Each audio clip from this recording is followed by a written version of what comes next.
Au verset 12. Matthieu chapitre 11, verset 12.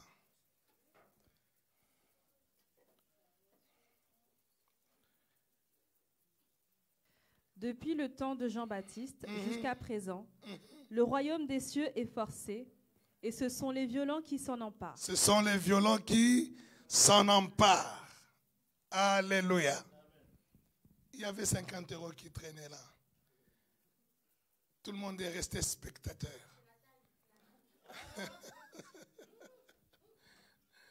Tout le monde est resté là, scotché. Mais il y en a plein ici qui ont besoin de 50 €.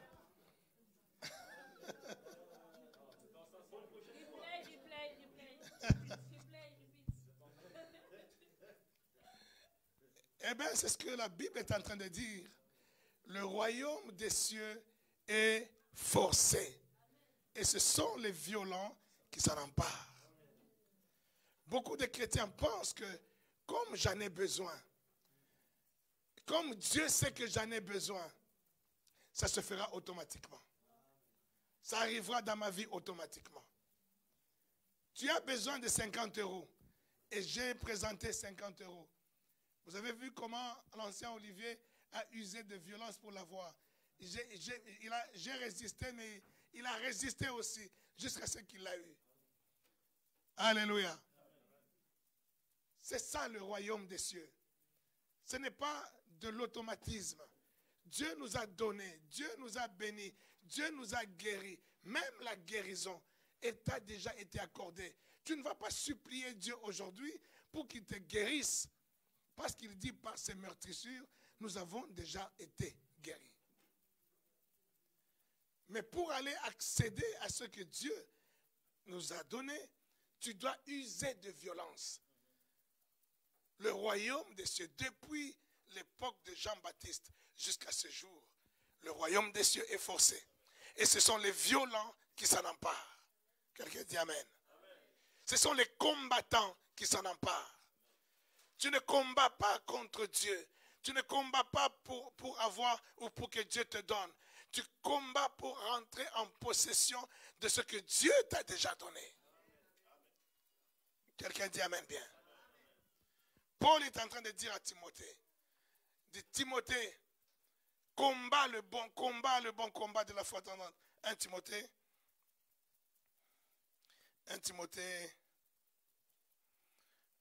6. 1 Timothée 6, verset 12. Combat le bon combat.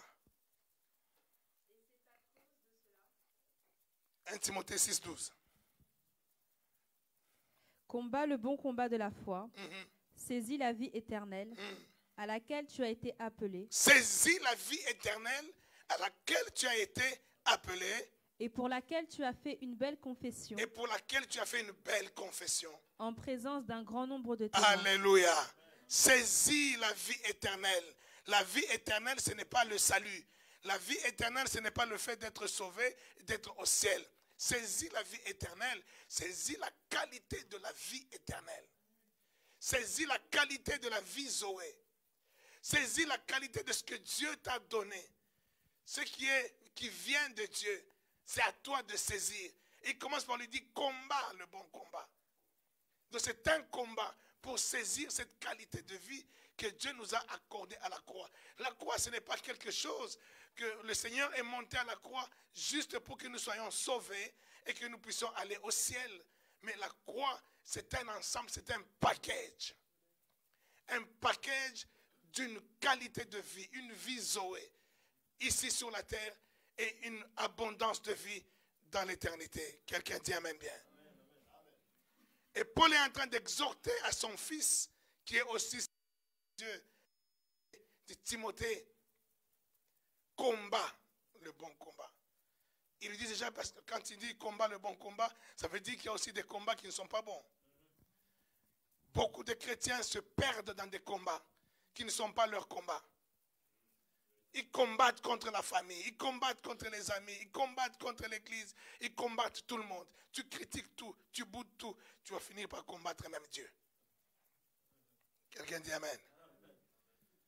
C'est pour ça qu'il le recadre, il dit, combat le bon combat. Et le bon combat, c'est le combat de la foi. Parce qu'avoir la foi, j'ai la foi, c'est très bien. Mais là, montre-moi ta foi, nous dit Jacques. Montre-moi ta foi, mais moi je te montrerai la mienne par mes œuvres. Toi tu vas me dire j'ai la foi, mais moi je te montrerai la mienne par mes œuvres. Je te montrerai la mienne par ma violence. Je te montrerai la mienne par mon combat. Toi tu vas me montrer une voie théorique, une foi théorique, une foi de définition. Tu vas me dire, oui, Hébreux 11, premier, il dit la foi, c'est une ferme assurance des choses qu'on espère, une démonstration de celles qu'on ne voit pas. Ce sont que des définitions. Mais montre-moi ta foi. Mais moi, je te montrerai la mienne par ma violence. Quelqu'un dit Amen. Amen. Nous sommes aux côtés des bénédictions que Dieu nous a accordées. Mais personne n'use de violence comme l'ancien a fait. C'est pour ça que nous sommes spectateurs et attentistes des bénédictions. Attentistes de ce que Dieu nous a déjà accordé. Tu attends que Dieu te guérisse, mais tu es dans l'attente, une attente passive. Tu es là, ça va se faire tout seul. C'est automatique. Comme Dieu l'a dit, ça se fera. Jusqu'à ce que tu mourras malade. Si tu ne uses pas de violence. Tout à l'heure, Hervé parlait de cette femme-là, cette femme qui était violente, cette femme à la perte de sang. Pendant, ça fait des années qu'elle perdait le sang. Elle a consulté des médecins et des médecins. Mais dès qu'elle a entendu parler que Jésus, cet homme de Galilée qui fait des miracles, il allait de contrée en contrée, faisant des miracles. Est-ce qu'elle pouvait rester dans sa maison? Ah bon, il fait des miracles. Ah, que mes miracles aussi arrivent. Ça n'est jamais arrivé. Que les miracles me localisent. Ça n'est jamais la localiser. Alléluia. Mais quand elle a entendu, il passe dans la ville. Elle s'est levée. J'irai vers cet homme-là. Je vais arracher mon miracle. Et elle a bravé. Parce que c'était, vous savez, aujourd'hui nous sommes, surtout vous les femmes aujourd'hui, il faut bénir Dieu. Parce que les femmes à l'époque, c'était compliqué. Être femme à l'époque, c'était compliqué. Il y a des endroits où les femmes ne pouvaient pas entrer. Il n'y avait que les hommes qui pouvaient entrer. Il y a des aliments que les femmes ne pouvaient pas manger. Il n'y avait que les hommes qui pouvaient. Hein? Il faut bénir Dieu. Est-ce que les femmes peuvent bénir Dieu? Alléluia. Et à cette époque-là, en tant que femme, elle ne pouvait pas arriver là où le Seigneur était. Là où il marchait, là, il était entouré des hommes. Des hommes là, des moineaux qui étaient là, des spectateurs qui l'entouraient, qui avançaient avec lui, qui étaient là en attendant de voir, ah, quand il fera un miracle, je serai témoin, je serai spectateur. Que des spectateurs. Mais tous ces spectateurs-là, ils avaient tous des besoins. Ils avaient tous besoin d'un miracle dans leur vie. Mais ils étaient là à côté de lui, en spectateur. Et ils l'accompagnaient, ils marchaient avec lui. Mais cette femme, quand elle a entendu, elle est venue, elle s'est faufilée. J'aime la version, la vraie version grecque de cette histoire. Cette femme-là, on dit que la femme, elle a touché le pan de la robe. Non, elle a touché l'intérieur du pan de la robe. Cette femme, elle a dû, à un moment donné, elle arrive, elle voit qu'il y a beaucoup d'hommes qui l'entourent. C'est impossible de le toucher. Elle s'est agenouillée, elle s'est accroupie. Elle a fait les 4 pattes pour se faufiler entre les jambes des hommes. Quel risque! De ce temps-là, on va te lapider. Toi, femme, qu'est-ce que tu fais ici? Au milieu des hommes. Sacrilège. On va te lapider, on va te tuer en public. Elle a pris le risque de mourir lapidée. Mais c'est dit, quitte à mourir lapidée, quitte à mourir avec la maladie, que je meure, mais moi je vais toucher la robe de cet homme-là. Et quand je toucherai cette robe-là, je recevrai ma guérison. Quelqu'un dit amen bien. Que le miracle, que toi localise ton miracle. C'est-à-dire localise ton miracle. Et cherche le pan de la robe du Seigneur. Tu le vivras. La Bible regorge. Les gens qui ont vécu des miracles dans la Bible, c'est des gens qui ont manifesté une violence. À chaque fois que je m'interroge, je dis, mais cette histoire, c'est une histoire folle, c'est une histoire vraie, ce n'est pas possible. On dit qu'il y avait un homme qui était paralysé. Et des gens, ses amis, ses frères, je ne sais pas, on ne précise pas si ce sont ses frères ou ses amis, mais qui l'ont porté. Ils ont entendu que le Seigneur Jésus est quelque part chez un homme là dans la ville. Il est en train de prêcher, en train de faire des miracles. Ils arrivent avec leurs frères, paralysés sur un lit de paralytique. Ils arrivent, ils voient que la maison est bondée. La maison est remplie. Et ils ne pouvaient pas rentrer dans cette maison. Et ils pouvaient arriver. C'est sûr qu'ils sont arrivés à la porte. Dit, s'il vous plaît, nous avons un paralytique. Est-ce que vous pouvez nous faire rentrer? Allez-vous-en là-bas, nous aussi on a besoin d'écouter. On les a boudés. Ils ont tourné dans une autre porte. S'il vous plaît, allez-vous-en. Mais ils ne se sont pas arrêtés là. Quand tu es dans le besoin, tu ne t'arrêteras pas. Je crois que tu n'as pas assez encore souffert. Non, je crois que là même la pauvreté là ne t'a pas assez embêté. Est-ce que je parle à quelqu'un? Non, ça ne t'a pas assez embêté. Oui. Je pense que cette maladie dont tu souffres là ne t'a pas encore fait souffrir. Il faut que ça te fasse souffrir encore. Pour que tu réalises. Et tu ne vas pas t'arrêter là. Quand tu sais que moi j'ai besoin, je ne vais pas m'arrêter parce que la maison est inaccessible. Parce que les gens bloquent la porte d'entrée. La Bible dit, ils sont montés par le toit. Est-ce que tu t'imagines monter sur le toit d'une maison avec un homme sur un lit, un homme paralysé? Est-ce que vous imaginez? Essayez de vous imaginer un peu le scénario. Moi, je me l'imagine dans tous les sens. Je me dis, c'est une fausse histoire ou c'est vrai? Mais c'est vrai. Ils ont porté leur paralytique. Ils sont montés sur le toit. C'est la maison d'autrui. Ils arrivent sur le toit. Mais quelle idée déjà de monter sur le toit? Parce que sur le toit, il n'y a pas de porte sur le toit. Donc déjà en montant sur le toit, ils avaient déjà une idée déjà dans la tête. Ils disent, comme on nous bloque par la porte là, on va former une porte sur le toit. Donc déjà cette violence de penser, cette violence de réfléchir dans ces termes-là, qu'on va monter sur le toit. Et ils sont montés sur le toit. Ils ont commencé à enlever les tuiles du toit là. Vous savez combien de tuiles il faut enlever pour faire glisser un brancard là de paralytique? Imaginez-vous tout ça. Imaginez-vous cette violence-là. Et puis les propriétaires de la maison, ils entendent tout, poum, poum. Et puis ils vous laissent. Ils vous laissent faire ce que vous êtes en train de faire. Hein? Mais on va dire, mais qu'est-ce qui se passe? On viendra vous créer des problèmes. C'est-à-dire, on les a même créé des problèmes. Vous faites quoi là? On s'en fout. Ils sont en train d'arracher le toit. Vous faites quoi là? Ce n'est pas votre problème. C'est chez moi, on s'en fout. Mais ils creusent. La violence. Quelqu'un dit la violence. Ce sont les violents qui s'en emparent. Ils pouvaient rester là avec leur paralytique. Il dit, comme Dieu a vu, hein, Dieu a vu qu'on s'est déplacé, on est arrivé jusqu'ici, mais la porte est fermée, c'est barricadé, c'est bloqué, il y a plein de monde. Dieu va faire.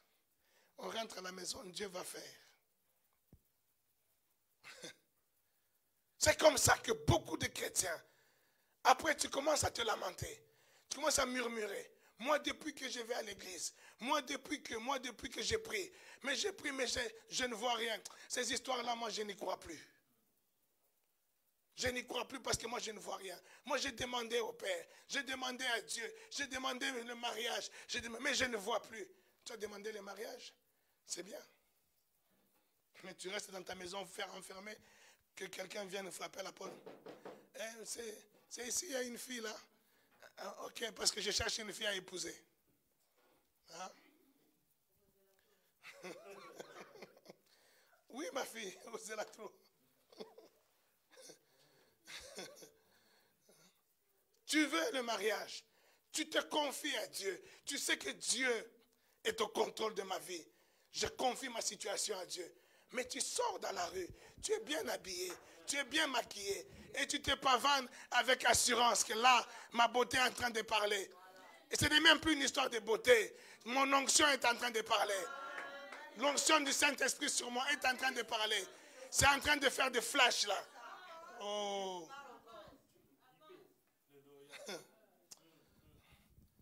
Un enfant, comment?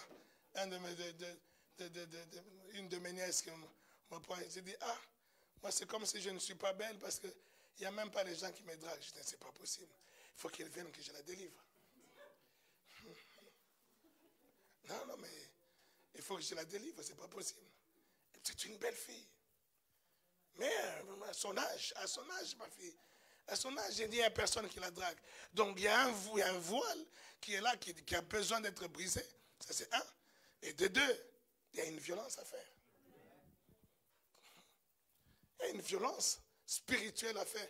Combat le bon combat. Le bon combat de la foi. Tu combats avec assurance que la chose m'appartient, que la chose est pour moi, la chose est mon bien, et je suis dans cette assurance que je vais atteindre la chose. Alléluia. Je parle à quelqu'un. Tu ne t'arrêteras plus devant les difficultés. Tu ne t'arrêteras plus devant les choses qui sont en train de t'empêcher d'accéder à ta bénédiction. Tu ne t'arrêteras plus parce que les gens t'empêchent. Les gens vont commencer à te parler. Toi, tu as besoin de ta chose. Tu as besoin de ton mariage. Ah, elle croit quoi?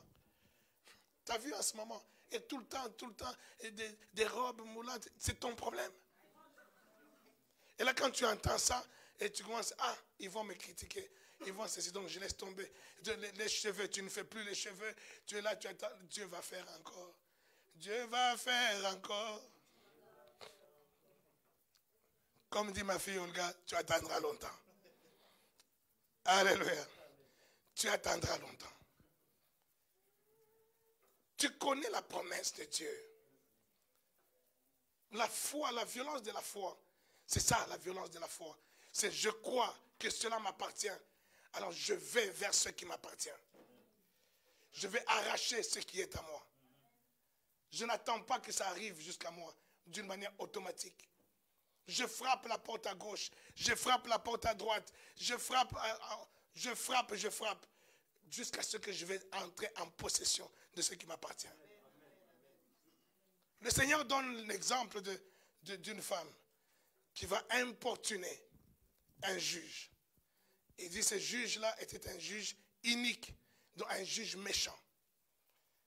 Il va l'importuner pour que ce juge-là puisse rendre justice, parce qu'elle savait la justice lui appartenait. Elle savait qu'elle était dans la justice. Elle va voir le juge, mais c'était un juge méchant. Un juge qui s'en foutait des gens. Il dit un juge qui s'en foutait de tout le monde. Qui n'avait d'égard pour personne. Et la femme, elle dit non, moi, ça m'appartient, c'est juste, c'est ma justice, ça m'appartient. La femme a importuné, jusqu'à ce que le juge inique dise, cette femme-là, ne serait-ce que pour qu'elle arrête de me casser la tête, je vais lui rendre sa justice. Alléluia. Il y a des prédications qui interprétaient ce passage en disant, c'est comme ça qu'il faut supplier Dieu. Il faut casser la tête à Dieu, jusqu'à ce qu'il te donne ton mariage. Là, tu pries, oh Dieu, je t'en supplie, j'ai 40 jours de jeûne et prière, je t'en supplie. Ça, ce n'est rien comprendre à la parole de Dieu. C'est penser que le juge inique là, c'était l'image de Dieu. Est-ce que Dieu est méchant? Là, on dit bien le juge méchant. Le juge inique qui n'a d'égard pour personne. Et toi, tu veux le prendre pour image de Dieu? Dieu est bon. Dieu est bon. Le juge, c'était la méchanceté. C'était le monde. C'était l'ennemi qui fait tout pour t'empêcher d'accéder à ta justice, d'accéder à ton bien, d'accéder à ce qu'on a déjà donné à la croix. On t'a donné à la croix. Et lui, il t'empêche. C'est contre lui qu'il faut aller. Il ne faut pas t'arrêter. Je ne vois pas ce que j'ai prié. J'ai demandé au Père. Et la Bible dit, tout ce que vous demandez en priant, croyez que vous l'avez reçu. Et vous le verrez s'accomplir.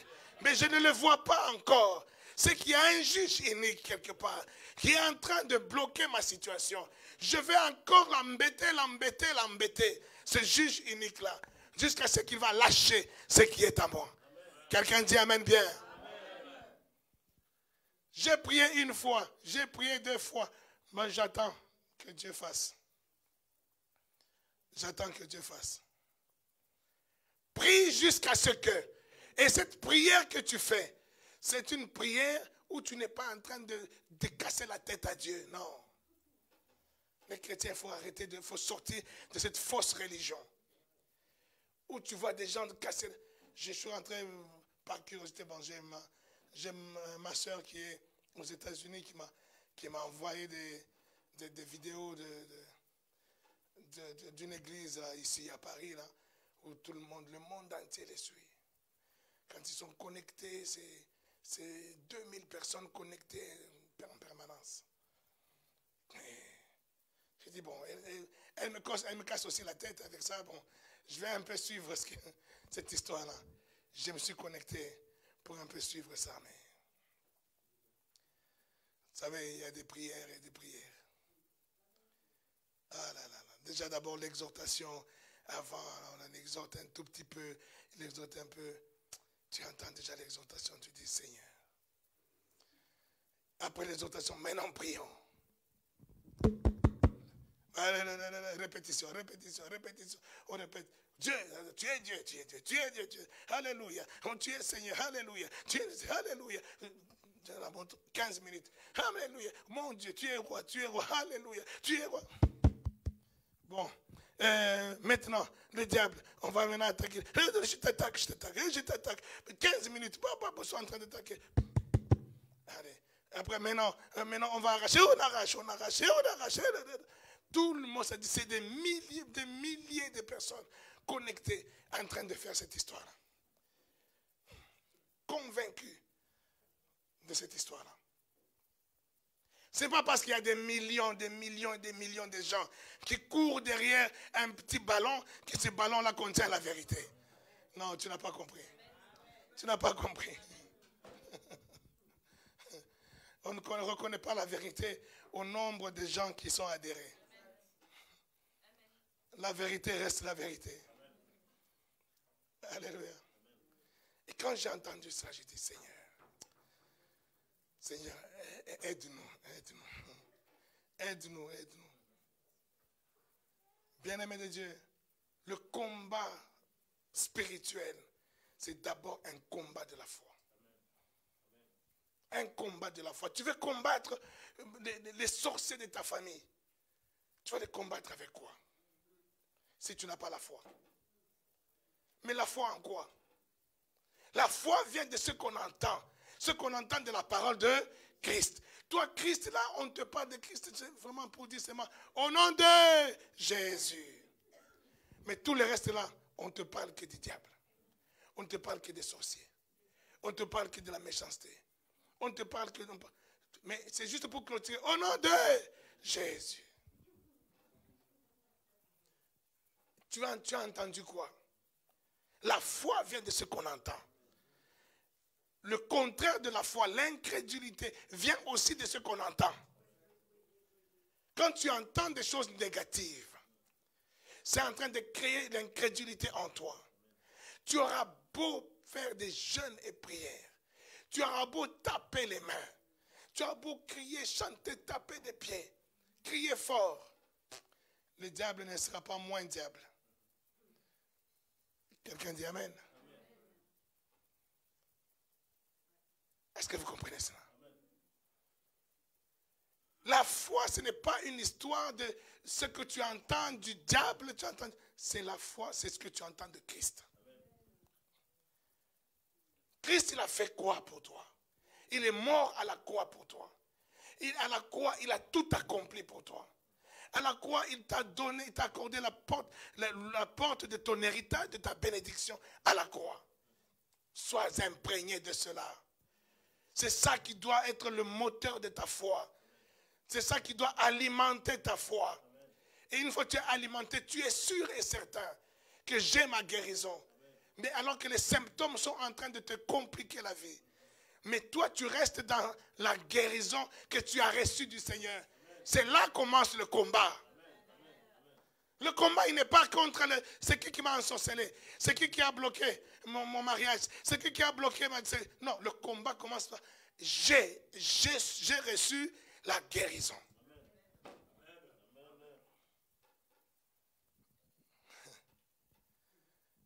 Et des fois, on croit que combattre, c'est crier fort. C'est crier fort, là, c'est la démonstration que j'ai la foi. Que la foi, c'est crier très fort. Oh non, Bartimée avait dit, fils de David, aie pitié de moi, fils de David. Alors, toi aussi, tu commences à crier, fils de David, tu es dans la prière là, fils de David, tu cries. Il est où, fils de David? Il est où? Bartimée criait parce que fils de David était en train de passer. Il était là en chair et en os. Toi, il est où? Il est où? Tu es dans ta chambre. Fils de David, fils de David. Et là, tu as l'impression que je suis en train de faire une prière de foi. Une prière terrible. Fils de David, aie pitié de moi, dans ta chambre. Hein? Alors que le fils de David, là, il a déjà tout accompli. Il a déjà accordé la guérison. Il t'a déjà donné la bénédiction. Il a déjà ouvert la porte à tes millions. Est-ce que je parle à quelqu'un? Le fils de David, il a déjà tout accompli. Maintenant, ta foi, c'est d'entrer dans cette connaissance que le fils de David, là, il a déjà accompli. Il a déjà ouvert mes yeux. Il a déjà ouvert mes trompes. Il a déjà ouvert mes ovaires. Il a déjà ouvert ces fils de David-là. Maintenant, je me positionne et je vais enquiquiner tout ce qui est dans mon corps qui empêche ces miracles-là de s'accomplir.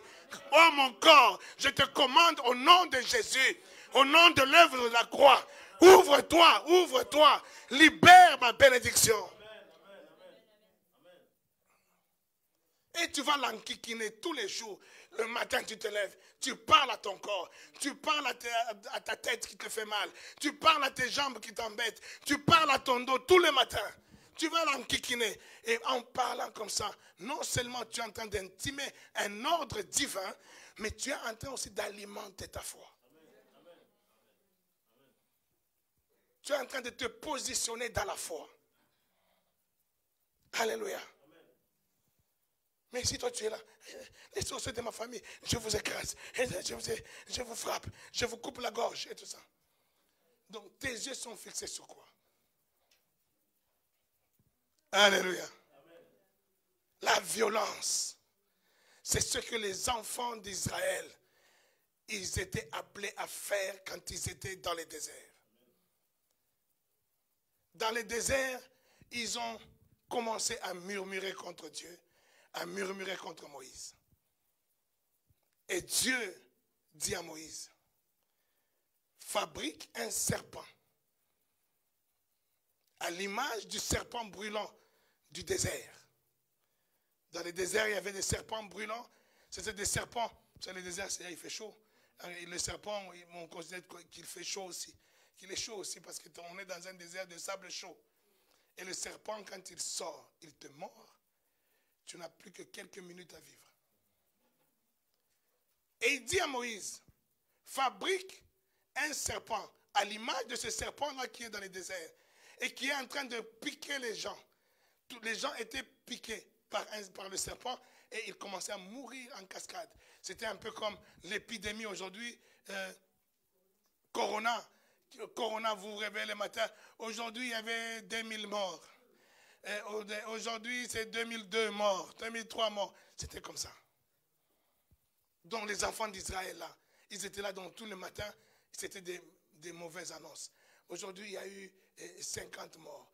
Aujourd'hui, il y a eu 200 morts. Morts piqués par un serpent. Les gens ne comprenaient plus. Quoi faire? Dieu, s'il te plaît, aide-nous, aide-nous. Ils ont crié vers Dieu. Dieu, qu'est-ce qu'il a fait?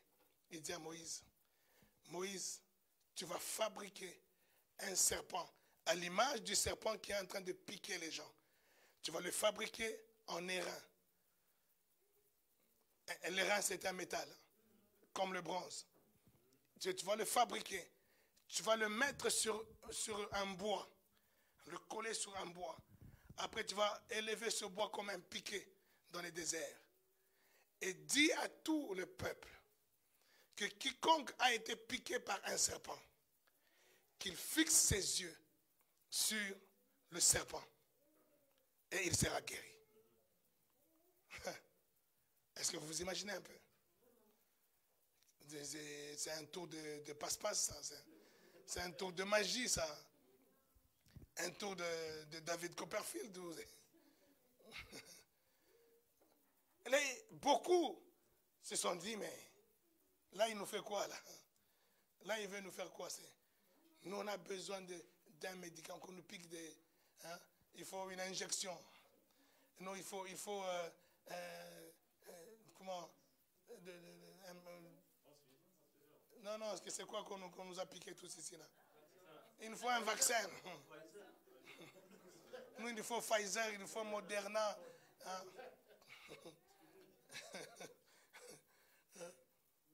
Alléluia. Est-ce qu'on peut retrouver ce passage? On va essayer de retrouver ce passage dans Exode.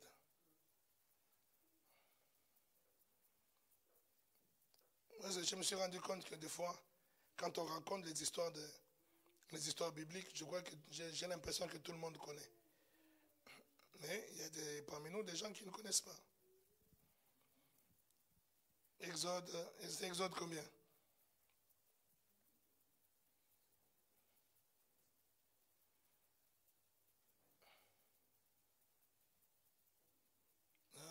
Personne n'a trouvé avant moi.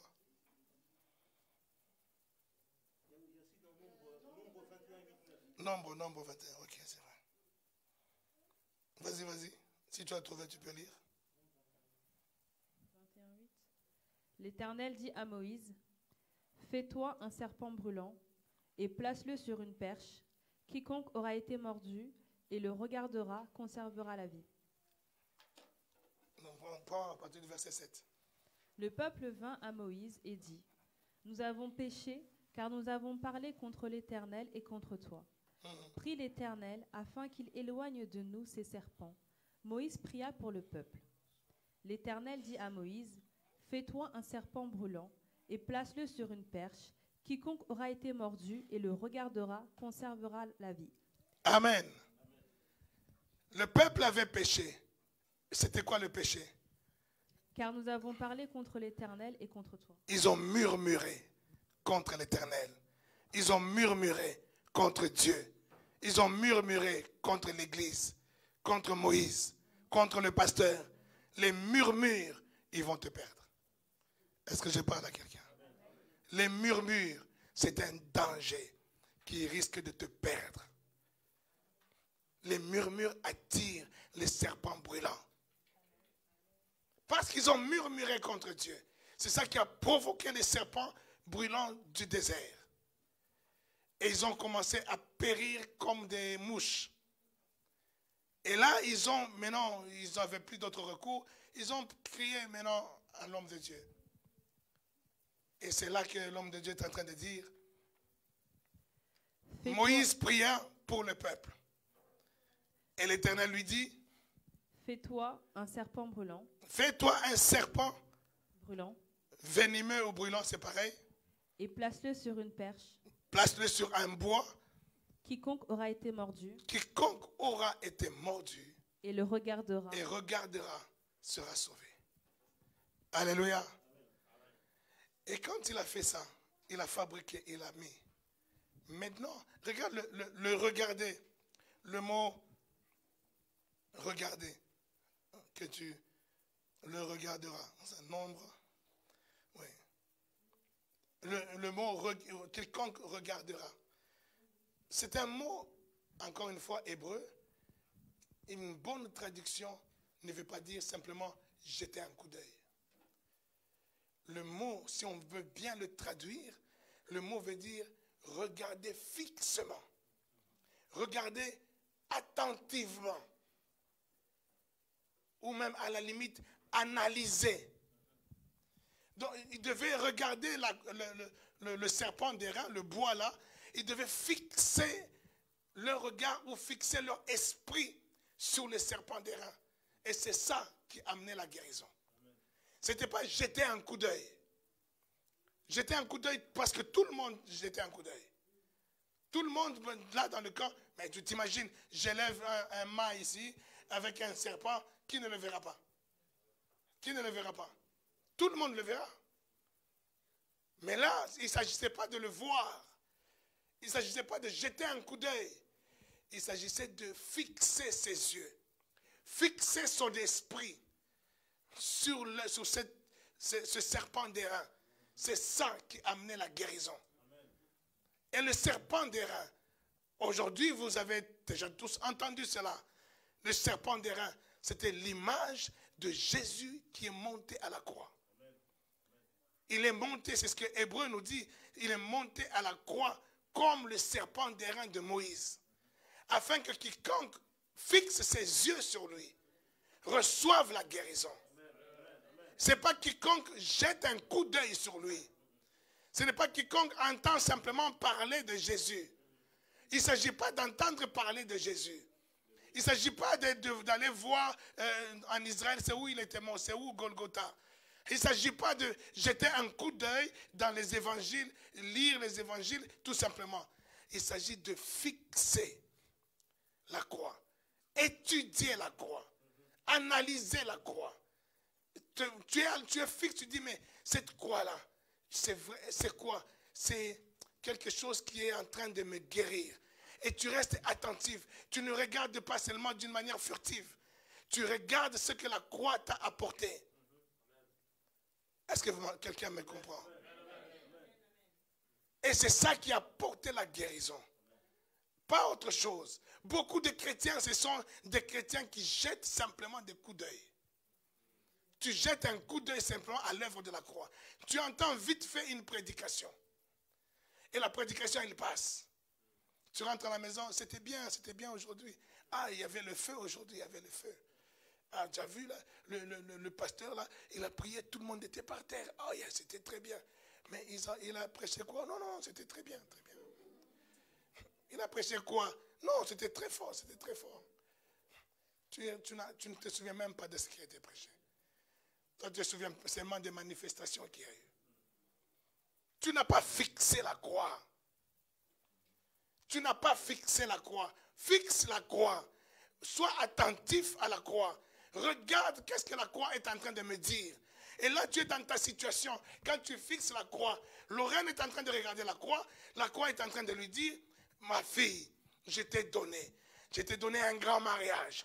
Je t'ai donné des millions. En même temps, il y a William qui est en train de fixer. Willy qui est en train de fixer. Mais chacun, la croix est en train de lui dire autre chose. Est-ce que je parle à quelqu'un?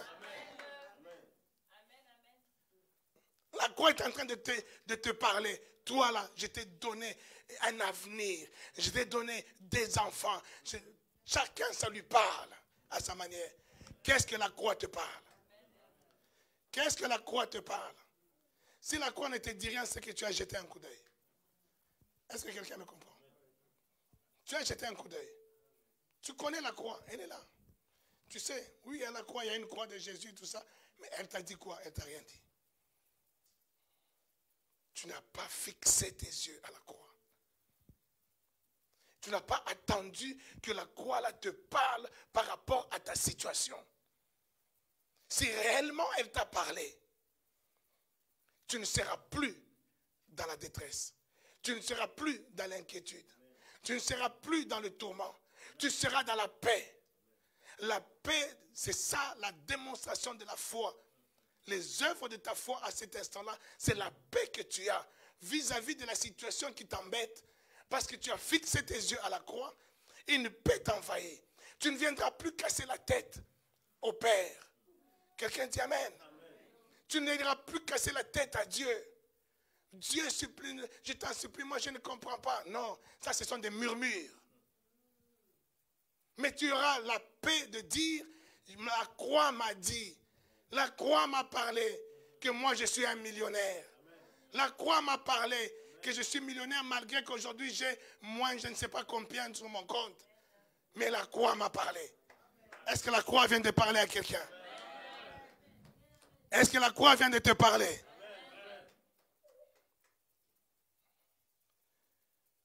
Hervé, tout à l'heure, en parlant des offrandes, il a dit encore une chose, que l'offrande, la dîme, c'est un acte de foi. Quelqu'un dit Amen? C'est un combat. C'est un combat, le bon combat de la foi, c'est ça le combat des œuvres, le combat de l'acte que tu poses. Oh Seigneur, moi, bénis-moi, j'ai besoin d'argent. Mais le panier est là, l'offrande, pour venir donner, c'est toute une histoire. Mais c'est une violence. La dîme, tu ne respectes pas. Tu as donné la dîme le janvier, février, mars, et comme tu ne vois rien, je laisse tomber un peu. De toute façon, je n'ai encore rien vu. Hein? Tu n'as pas fixé la croix. Quand tu as fixé la croix, tu sauras que non, je suis déjà dans la victoire. Parce que la croix vient de me parler. Donc moi, je vais persévérer. Je vais persévérer à donner ma dîme. Persévérer à donner mes offrandes. Quand il y a un sacrifice, Dieu m'ouvre la porte où je puisse faire un sacrifice. Je fais mon sacrifice. Alléluia. Tu le fais, après tu t'arrêtes. La croix ne t'a pas parlé. Tu n'as pas fixé le serpent d'airain. Combattez le bon combat de la foi. Je dis à quelqu'un, combat le bon combat de la foi. Et Paul, quand il dit ça, lui-même, après, il dit aussi à Timothée, il dit, Timothée, moi j'ai combattu le bon combat, j'ai achevé ma course. Hein? J'ai achevé ma course. Et il est fier, il sait ce qu'il a fait. Il sait que moi, je n'ai pas blagué. Moi, dans la vie, là, dans mon ministère, dans ma vie de chrétien, je n'ai pas joué. Je n'ai pas blagué, mais je ne suis pas marié. Je ne me suis pas marié, pourquoi? Parce que moi-même, j'ai pris des résolutions. Que moi, je ne me marie plus là, parce que je ne veux plus de distractions. Je vais combattre les bons combats. Il dit, ça peut me créer des distractions. Je combats des bons combats. Un homme violent, je ne te conseille pas d'être Paul. Parce que Dieu dit, il n'est pas bon que l'homme soit seul.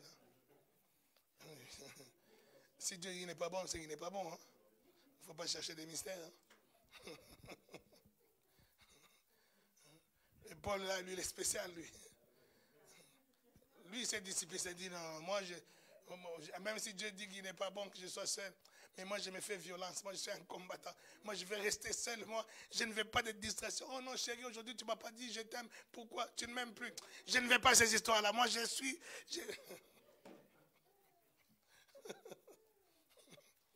Est-ce que je parle à quelqu'un? Pourquoi aujourd'hui, tu ne m'as pas fait bisous aujourd'hui?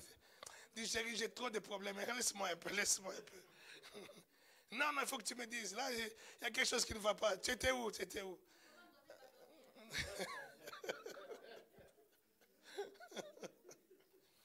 J'espère que je parle à quelqu'un.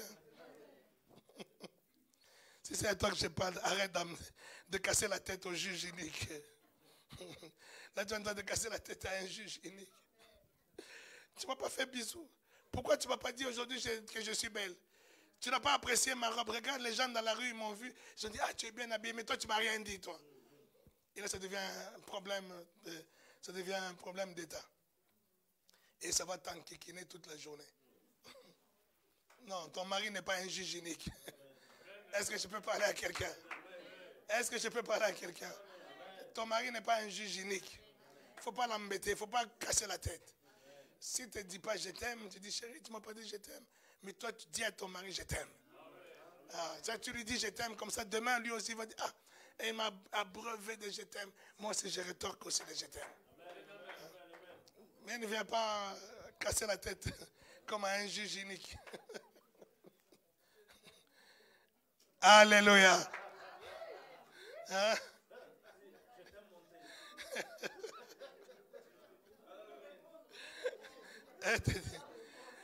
Ben, ça veut dire que, écoute, je t'abreuve de jonté parce que j'attends. J'attends aussi le je t'aime. Donc, comme ça ne vient pas, moi je te les donne. Elle te dit, on t'a grillé.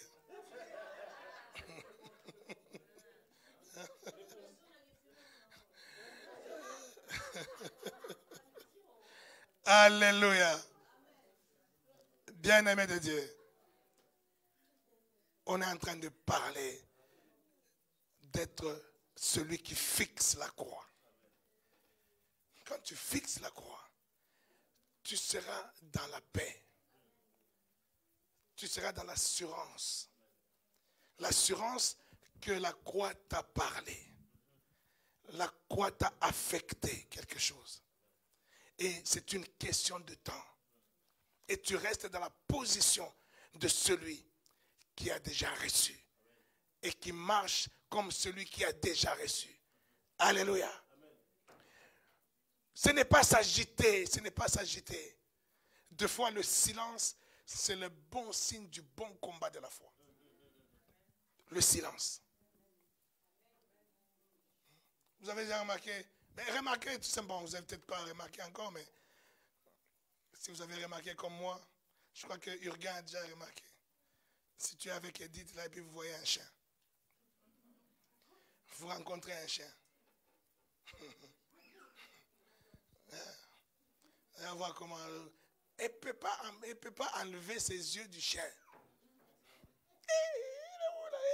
Il est où? Donc là, le chien il va à gauche, il va tourner, il va se coller derrière Urgain. Mais les yeux ne partent pas du chien.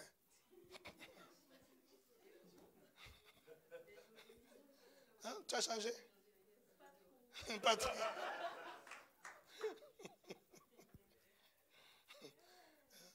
Non, mais remarquez, tu as des gens qui ont peur des cafards.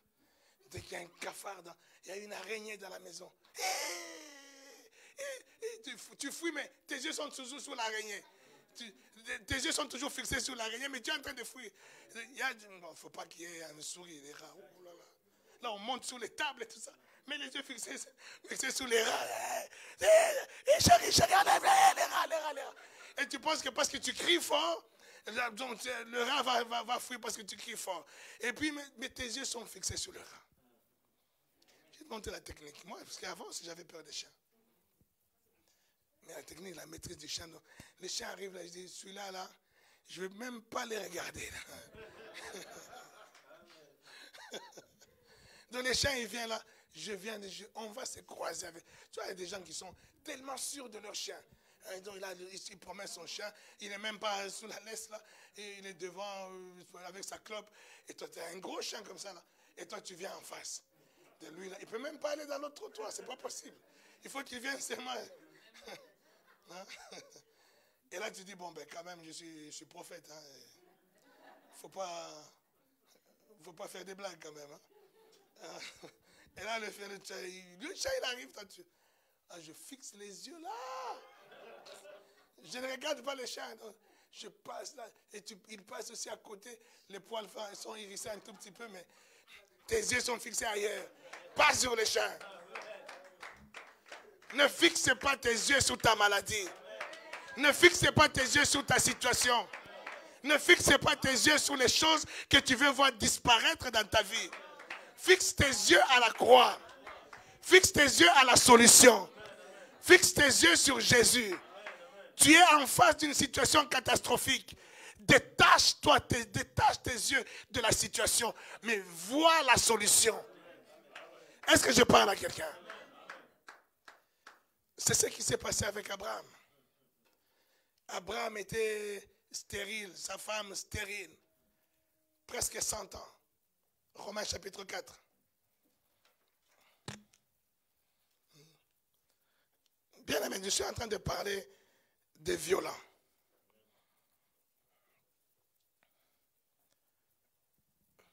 Romains 4. Verset 19. Et Sans faiblir dans la foi, il ne considéra point que son Sans corps... faiblir dans la foi, Il donc il n'a pas faibli dans la foi. Donc sa foi est restée stable. Sa foi est restée intacte. Il dit, Il ne considéra point il ne considéra point. que son corps était déjà Des fois, usé. les Français deviennent légers. Il faut se plonger sur l'original du mot pour comprendre un peu. Il ne considéra pas. Là, considérer, dans Romain, c'est un mot grec. Hein. Katanoeo, katanoeo. Et katanoeo, il veut dire quoi? Il veut dire, c'est ce que je disais tout à l'heure, il veut dire considérer attentivement. Fixer les yeux ou l'esprit sur quelque chose. C'est-à-dire, quand il dit Abraham, il ne considéra pas, on est en train de dire quoi? Reviens maintenant sur Abraham. Il ne considéra point que son corps était déjà usé, Ah, puisqu'il avait près de 100 ans, et que Sarah c'est-à-dire, n'était- il ne fixa pas ses yeux sur la situation de son corps qui était usé. Il ne réfléchissait pas sur le fait que j'ai presque 100 ans. Il ne réfléchissait pas sur le fait que ma femme, ou peut-être même lui-même, je n'ai même plus de libido. C'est libido, c'est quoi? Donc je n'ai même plus. Le désir sexuel n'existe même plus. Et certainement, c'était à cet âge-là. Il y a déjà le libido. Tu vois. Mais lui, il n'est pas resté sur ça. Il n'est pas resté à dire, mais pourquoi on dit que moi je vais avoir un enfant? Mais alors que moi je n'ai pas les libido. Je n'ai même pas envie, le besoin sexuel, je ne le sens plus. Mais pourquoi on me dit que je vais avoir un enfant? Tu commences à réfléchir là-dessus. Là, tu es en train de réfléchir sur ton mal. Amen. Et là, il est en train de dire, il ne fixa pas. Il n'a pas regardé attentivement ce qu'il a, ce qui se passe dans son corps. Il n'a pas considéré, il n'a pas fixé son esprit sur la situation de son âge, la situation de l'âge de sa femme. Il n'a pas fixé son esprit sur les fibromes, qu'on lui a dit, et il y a des fibromes. Il n'a pas fixé son esprit sur les fibromes. Il n'a pas fixé son esprit sur je ne sais pas quelle situation tu as. Je ne connais pas ta situation. Ce que je suis en train de te dire, comme Abraham, et on est en train de dire, Abraham ne fixa pas, ne regarda pas, ne catanéoa pas, que son corps était déjà usé. Il ne douta point par incrédulité. Il ne douta pas par incrédulité. Au sujet de la promesse de Au Dieu. sujet de la croix de Jésus.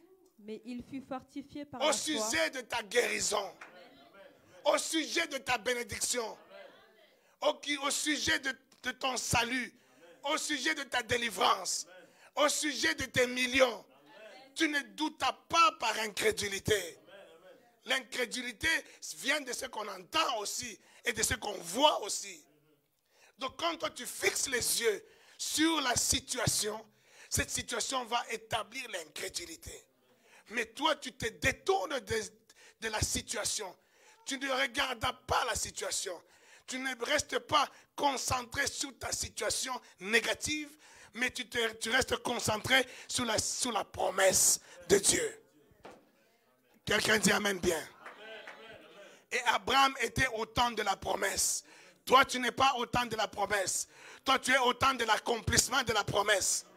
Est-ce que je parle à quelqu'un? Pour toi, ce n'est même plus une promesse, c'est quelque chose d'accompli. Quand Pierre dit que c'est par ces meurtrissures que nous sommes guéris, Pierre est en train d'actualiser ce qui était une promesse avant. Parce qu'Ésaïe avait déjà dit ça avant, que par ces meurtrissures, ils seront guéris. Là, c'était au futur. Ça, c'est Ésaïe qui l'avait dit. Maintenant, Pierre est en train d'actualiser. Il dit, par ces meurtrissures, nous sommes guéris. Ce n'est plus le temps de la promesse. C'est le temps de l'accomplissement de la promesse. Donc, Dieu a accompli ta bénédiction. Il a tout accompli dans les cieux. À la croix, il a dit, j'ai tout accompli. Quelqu'un dit amen encore fort. Est-ce que tu comprends, tu saisis le mystère de la croix? Les mystères du serpent d'airain. Le serpent d'airain a libéré quelque chose aujourd'hui dans ta vie. Je vais dire à quelqu'un encore aujourd'hui. Nous sommes encore dans cette période du mois de juin où nous mettons l'accent sur le Saint-Esprit. Sans le revêtement de la puissance du Saint-Esprit, tu ne peux rien.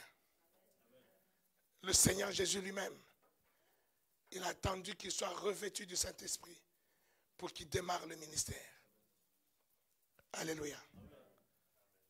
Tiens, écoute ça me revient encore quelque chose.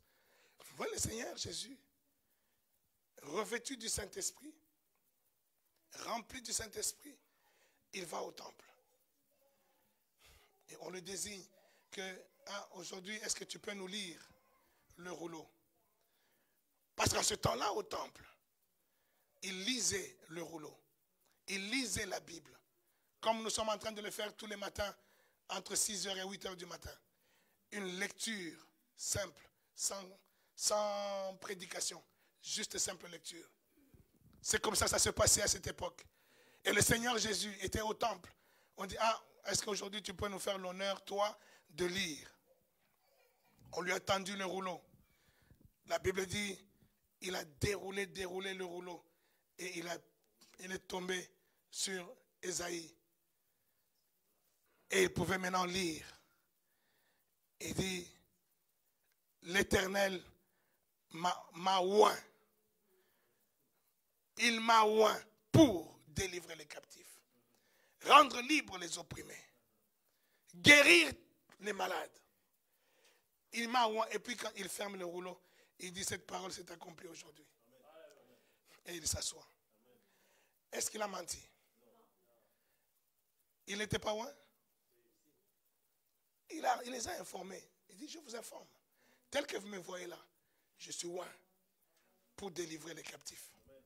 Je suis oint pour guérir les malades. Tel que vous me voyez là. Et qu'est-ce qui s'est passé? Ils l'ont attrapé par le col. Ils sont allés avec lui pour le jeter, pour aller le tuer. Et dit, lui, il est en train de blasphémer. Oint qu'il est. L'onction est sur lui. Et il l'attrape, il va aller le tuer. Alors que la même onction, c'est cette onction-là que cette femme avait touchée, elle était guérie. Mais la même onction est là. Et il le touche pour le tuer. Est-ce que vous comprenez ce que je suis en train de dire? Ta guérison ne dépend pas de lui. Ta guérison maintenant dépend de toi. Ça dépend de comment toi tu le considères. Comment tu regardes la croix. Tout le monde regarde la croix, mais tout le monde ne voit pas la croix le parler dans sa situation. Et le Seigneur Jésus, oint, vous savez, tu peux être oint, je suis là, mais vous êtes là, vous tous, vous allez m'acclamer, c'est bien. Mais un de vous, il vient là, simplement, il me touche, et puis il ne me dit rien, il part. Demain, il vient, il donne un témoignage. Alléluia. Un jour, je parle, je monte pour prêcher. À l'époque, l'église, on était à Saint-Ouen. Je monte pour prêcher. Un frère vient. Avant de monter, il vient, il me touche. Il dit, papa, est-ce que tu peux prier pour moi? Je dis, reçois ce dont tu as besoin. Au nom de Jésus. Amen. Je monte. C'était un dimanche. Le mardi, le frère, il m'appelle. Papa, ton Dieu est grand. Je dis, qu'est-ce que c'est? Oui, mon Dieu, je le sais, mon Dieu est grand. Il dit, papa, je viens d'avoir mon permis. Il dit, je ne peux pas te dire combien de fois j'ai raté cette histoire. C'était un frère qui conduisait depuis des années. Il conduisait depuis l'Afrique, mais il fallait qu'il passe le permis, qu'il passe le code. Vous savez, le code, ce n'est pas tout le monde qui est à l'aise avec ces histoires-là. Il a fait le code, je ne sais pas combien de fois, c'est toujours nul. Mais là, ce jour-là, donc quand il est venu me voir, lui, il s'est dit, j'ai encore code le lundi là. Cette fois-ci, il faut que je l'aie. Parce que là, j'ai trop souffert. Et il dit, pour que je puisse l'avoir, je dois prendre l'onction de papa. Et il ne m'a rien dit. Il m'a simplement dit un mot. J'ai déclaré simplement, ce que tu veux, reçois au nom de Jésus.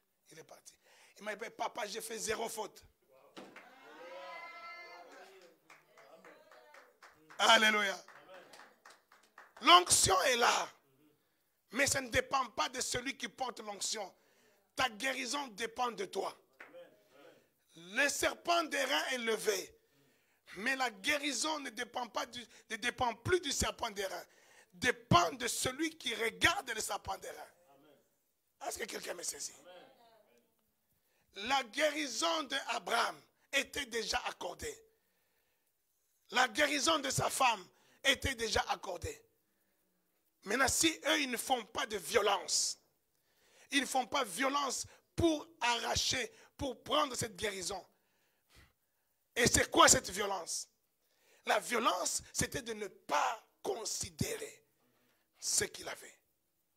Tu ne te couches pas avec ton problème. Tu te réveilles avec ton problème. Tu cogites, tu rêves de ton problème. Tu rêves de ta situation tous les jours. Tu es en train de te condamner toi-même. Et pourtant, la guérison est déjà là. La croix est déjà élevée. Il suffit de regarder à la croix. À la croix, il y a plein de bébés. À la croix, il y a plein de guérisons.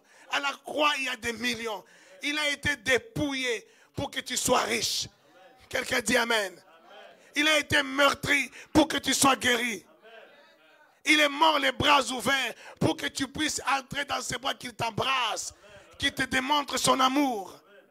Tu as plein de frères et de sœurs qui sont là pour toi. Et ouvre simplement les bras de Jésus. Tu n'es pas seul. Tu n'es pas seul. Est-ce que je parle à quelqu'un bien? Abraham ne le considéra pas. Il ne considéra même pas pour sa femme. Alléluia. Mais sa femme avait entendu. Il avait entendu aussi. Mais sa femme, elle s'est dit, elle a rigolé. Elle dit, ça, c'est des flatteurs, ça. Hein? C'est des flatteurs. Parce que son mari venait de faire encore une violence. Alléluia. L'hospitalité peut devenir une violence. La communion fraternelle peut devenir une violence. Abraham était là. Il voit 3 hommes en train d'arriver. Abraham se précipite devant eux. Il leur dit, venez, entrez chez moi, on va vous servir même un bout de pain. Il dit, non, nous on est pressés, on est en train de passer. Il les a suppliés. C'est la violence. Parce qu'Abraham a considéré dans ces 3 hommes comme des hommes de bénédiction. Il a dit, ces gens-là, une maison qui reçoit, c'est une maison qui est bénie. Moi, j'ai besoin de bénédiction. Je vais te recevoir. Les gens, ils ont dit, non, on va passer. Abraham a insisté. Viens, rentre dans ma maison. Et finalement, il les a convaincus. Ils sont rentrés dans sa maison. Abraham a dit à sa femme, prépare vraiment un service traiteur comme Laetitia.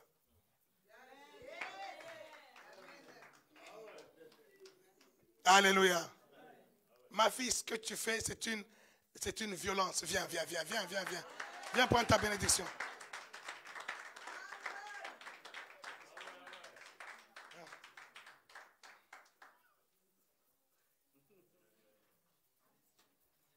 Ce sont les violents qui s'en emparent.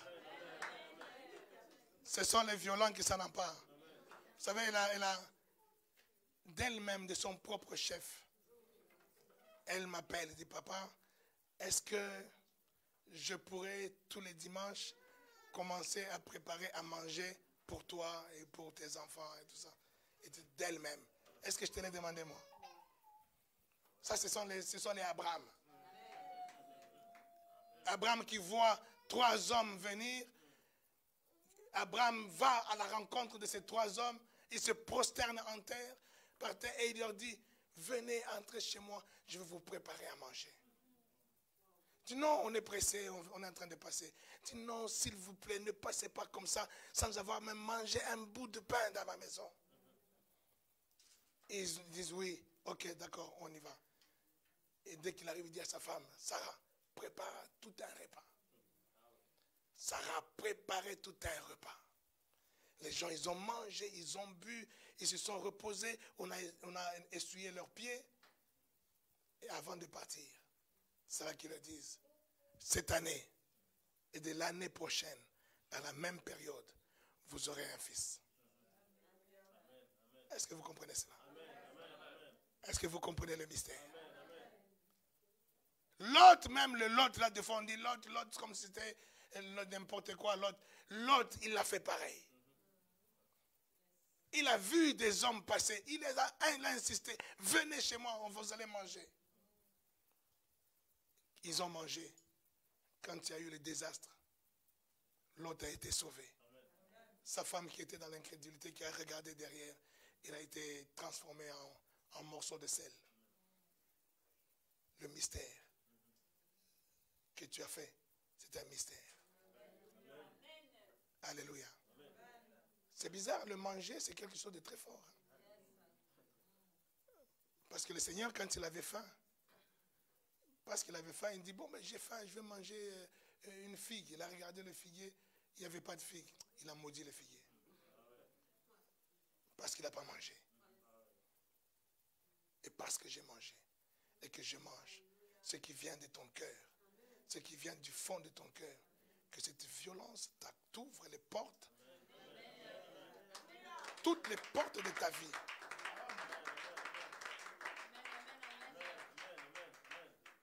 Tu as la bénédiction de ton Père. Et pour couronner le tout, joyeux anniversaire, joyeux anniversaire,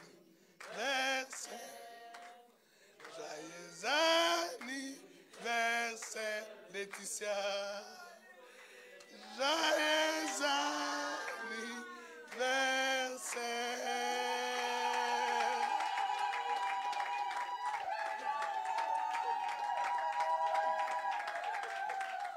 C'est surprise, hein?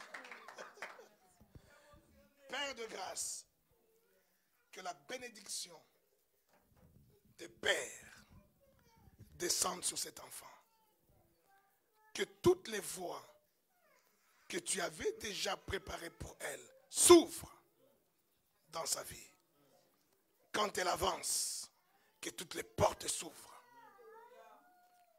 Là où elle tend ses mains, que le Jourdain se sépare. Dans le nom puissant de Jésus, manifeste ta gloire. Amen.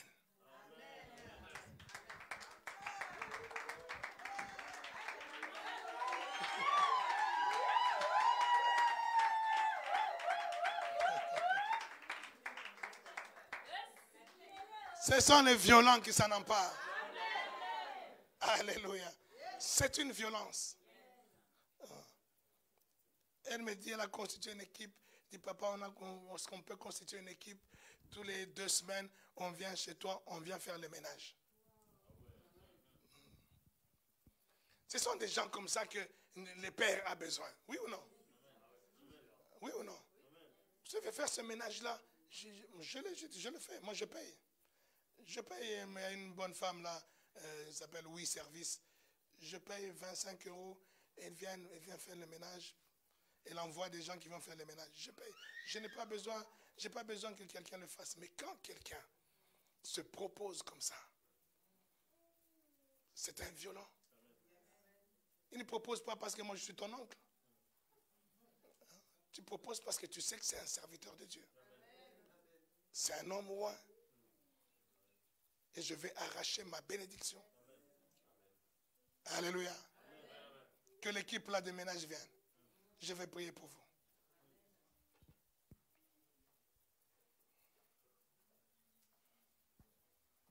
Mettez-vous. Attendez.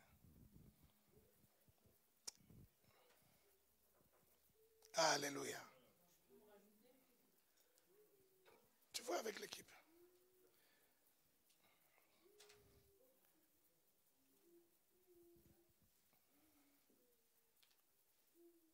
Père de grâce, je lève ma voix en qualité de père, que la violence de ces enfants puisse ouvrir les portes jusque-là fermées au nom de Jésus. Que le témoignage soit leur partage dans le nom puissant de Jésus. Que les miracles vous accompagnent. Que l'Esprit de Dieu sur vous remplisse de sagesse, de créativité, d'intelligence. Oh mon Dieu, mon Dieu, mon Dieu, mon Dieu, mon Dieu, mon Dieu, j'ouvre les voies des entreprises. Mabro shaba sata kebro shikarababa. Mana kebro shekebro. Rika masete kebre. J'ouvre les portes des entreprises. Parto shi ayata rekabage. Madro sabro sheke rekababa. Cobra shanda rebo sete kebre. Avancez en plein eau. Et vous allez voir la manifestation qui vous accompagnera, qui vous poursuivra. Que la bénédiction vous poursuive. Que la bénédiction vous poursuive. Soyez remplis, soyez remplis, soyez remplis. Soyez remplis, soyez remplis. Soyez remplis. Mon Dieu, mon Dieu, mon Dieu, mon Dieu. Mon Dieu. Cabro chata rekababa. Mabro sabra kebro. Rima sata kebro. Cobra chata cabra. Rekamandre segre. Soyez créative, inventive. Kaita shana rebababa. L'esprit de force, d'intelligence, de sagesse vous accompagne, vous accompagne, vous accompagne. Merci Seigneur. Merci Seigneur. Merci Seigneur. Alléluia. Alléluia. Est-ce qu'il y a quelqu'un qui veut voir la puissance du Saint-Esprit agir dans sa vie? Lève-toi où tu es, lève-toi où tu es.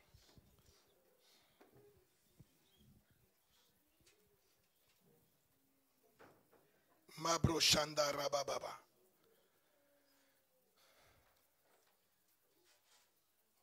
Cabro Shanda Rekababa. La chorale peut passer déjà.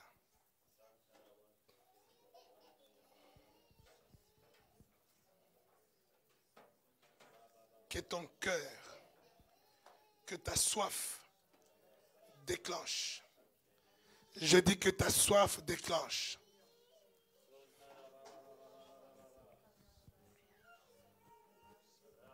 Mabrochata rekababa.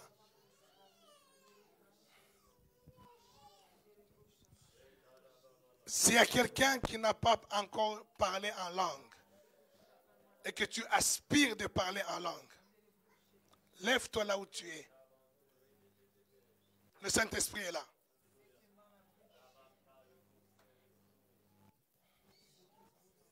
Le Saint-Esprit est là. Ferme simplement tes yeux.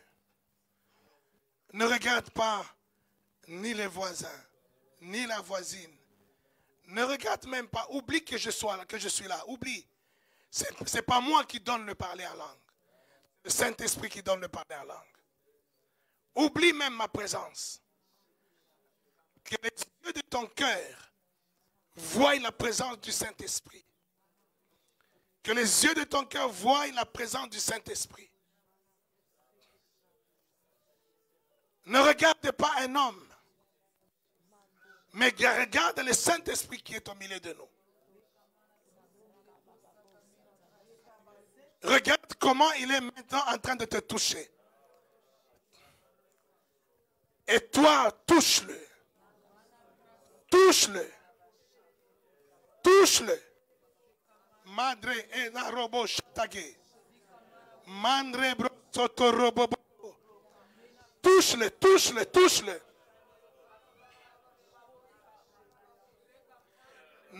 N'attends pas qu'il vienne te secouer pour que tu libères, pour que tu parles en langue. Il est déjà à côté de toi. C'est toi qui décides maintenant de parler en langue. Si tu décides, tu ouvres simplement ta bouche et tu commences à parler en langue. Oui, tu veux prendre une position. Prends la position que tu veux. Où tu te sens à l'aise. Ribochtare kababa. Abrosandare bébé.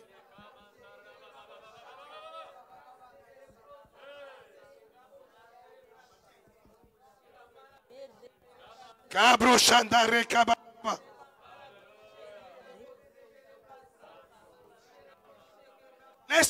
Abandonne-toi entre ses mains.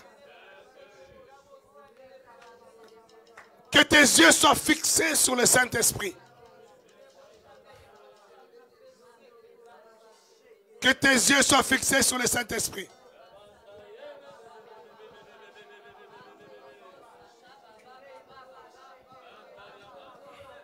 Ne sois pas spectateur. Oublie ce qui est autour de toi. Oublie ce qui est autour de toi.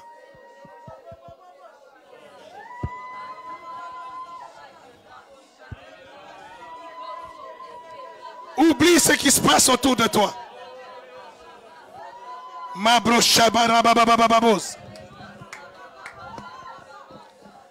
Sois connecté, connecté. Connecte-toi au Saint-Esprit. Connecte-toi au Saint-Esprit.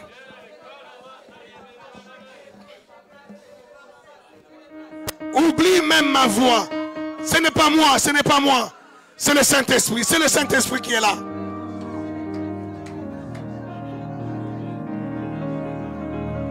Que le Saint-Esprit te remplisse maintenant. Que le Saint-Esprit te remplisse maintenant.